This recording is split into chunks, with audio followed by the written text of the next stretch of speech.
55 वर्षीय जितेंद्र दुबे का 6 सदस्यों का भरा पूरा परिवार था। पति पत्नी और 4 बच्चे, जिनमें 3 बेटियां नेहा, रागिनी और सिया व एक बेटा अमन था। जितेंद्र निजी व्यवसाय से अपने परिवार का भरण पोषण करते थे। उनका परिवार खुशहाल था और मजे से जी रहा था। जितेंद्र दुबे ने अपने बच्चों में संस्कार, आदर्श और मान मर्यादा कूट कूट कर भरी थी। लोग उनकी बेटियों की मिसाल देते थे। उनकी बेटियां न तो बेवजह किसी के घर उठती बैठती थी और न ही फालतू में गप्पे लड़ाती थी। जितेंद्र दुबे बेटियों को बेटे से कम नहीं आंकते थे। बेटियों की शिक्षा दीक्षा पर भी वह खर्च करने में पीछे नहीं रहते थे। बेटियां भी पिता के विश्वास पर खरा उतरने की कोशिश करती थीं। तीनों बेटियों में नेहा बीए में थी, रागिनी 11वीं में उत्तीर्ण करके 12वीं में आई थी और सिया 10वीं पास करके 11वीं में आई थी। रागिनी, नेहा और सिया दोनों से बिल्कुल अलग स्वभाव की थी। रागिनी पढ़ाई लिखाई से लेकर घर के कामकाज तक मन लगाकर करती थी।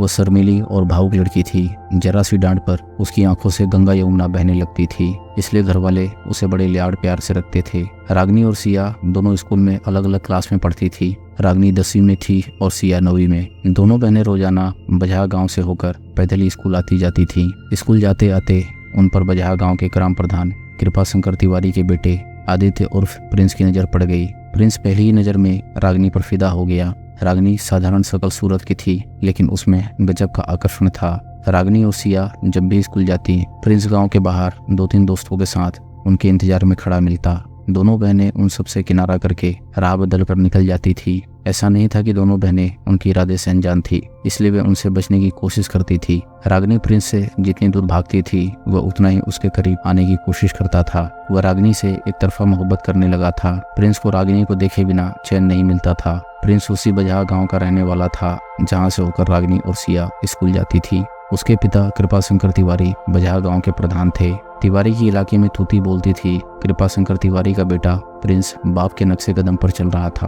पिता की ही तरह वह अभिमानी हो गया था। दूसरों को वह तू छोड़ कीड़े मकोड़े से ज्यादा कुछ नहीं समझता था। जब भी वह घर से निकलता तो अकेला नहीं होता था। उसके साथ 5-6 लड़कों की टोली रहती थी। उनमें उसके चचेरे भाई नीरज तिवारी, सोनू तिवारी और दोस्त दीपू यादव खास थे। ये तीनों उसके लिए किसी भी हद तक जाने को तैयार रहते थे।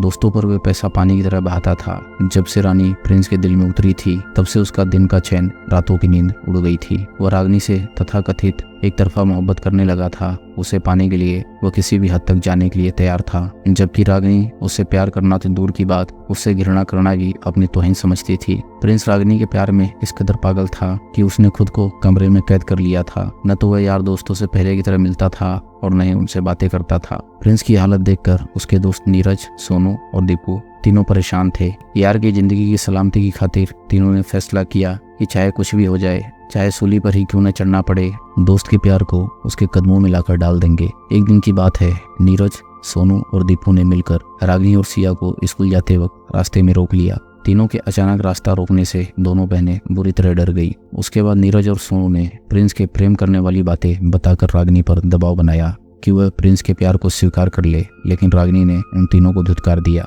रागिनी की बातें सीधे नीरज के दिल पर छुरी की तरह लगी थी। उसे कतई उम्मीद नहीं थी कि रागिनी उसे ऐसा जवाब देगी। रागिनी की बातों से उसे धक्का लगा। चूंकि मामला भाई के प्यार का जुड़ा था, इसलिए वह रागिनी के अपमान को अमृत समझकर पी गया। उस समय तो नीरज और उसके दोस्तों ने रागिनी को कोई जवाब नहीं दिया, लेकिन यह बात नीरज ने अपने तक ही सीमित नहीं रखी। घर पहुंचकर उसने यह बात प्रिंस को बता दी। भाई की बात सुनकर प्रिंस गुस्से से बोल पड़ा। उसे लगा कि रागिनी में इतनी हिम्मत कहाँ से आ गई जो उसने उसके प्यार को ठुकरा दिया। वह उसके प्यार को ठुकरा सकती है तो वह भी उसे जीने नहीं देगा। अगर वह मेरी नहीं हो सकती तो मैं उसे किसी और की भी नहीं होने दूंगा। नीरज और उसके दोस्तों ने प्रिंस के गुस्से को हवा दे दी। रागिनी के प्यार में मर मिटने वाला जोनी आशिक प्रिंस रागिनी द्वारा प्रेम प्रस्ताव ठुकराए जाने पर एकदम फिल्मी खलनायक की तरह बन गया। उस दिन के बाद से रागिनी जब भी कहीं आती जाती दिखती, प्रिंस चारों दोस्तों के साथ अश्लील शब्दों का प्रयोग करके उसे छेड़ता रहता। वो अपने आवारा दोस्तों को लेकर उसके घर तक पहुंच जाता और घर वालों को धमकाता। प्रिंस की आवारागर्दी और राह आते जाते आए दिन छेड़छाड़ करने से रागिनी और उसके घर वाले परेशान हो गए थे। डर के मारे रागिनी ने घर के बाहर निकलना बंद कर दिया था। वह स्कूल भी नहीं जा रही थी। प्रिंस का खौफ रागिनी के दिल में उतर गया था। जब बात हद से आगे बढ़ गई तो रागिनी के पिता जितेंद्र दुबे ने थाने में प्रिंस और उसके दोस्तों के खिलाफ लिखित शिकायत दी। प्रधान कृपाशंकर की ऊंची पहुंच और दरोगा के हस्तक्षेप की वजह से मामला वहीं का वहीं रफा दफा हो गया। इसके बाद प्रिंस और भी उग्र हो गया। उसे लग रहा था जितेंद्र दुबे की इतनी हिम्मत कैसे हो गई कि उसके खिलाफ थाने में शिकायत करने पहुंच गया। प्रिंस अपने तीनों दोस्तों नीरज, सोनू और दीपू यादव को लेकर दोबारा जितेंद्र दुबे के घर गया और उन्हें धमकाया कि आज के बाद तुम्हारी बेटी रागिनी अगर पढ़ने स्कूल गई तो वह उसकी जिंदगी का आखिरी दिन होगा। प्रिंस की धमकी से रागिनी के घर वाले डर गए। उन्होंने उस दिन से रागिनी को स्कूल भेजना बंद कर दिया। प्रिंस की धमकी से डरकर रागिनी कई महीनों तक स्कूल नहीं गई। उस साल रागिनी का इंटरमीडिएट था। स्कूल में परीक्षा फार्म भरे जा रहे थे। परीक्षा फार्म भरने के लिए वो छोटी बहन सिया के साथ स्कूल जा रही थी। पता नहीं कैसे प्रिंस को उसके जाने की खबर मिल गई और उसने दोस्तों के साथ मिलकर उसे मार डाला। दोस्तों, अगर आपको कहानी पसंद आ रही हो तो वीडियो को लाइक करें और चैनल को सब्सक्राइब करें। हम ऐसी मज़ेदार कहानियाँ आपके लिए लाते रहेंगे।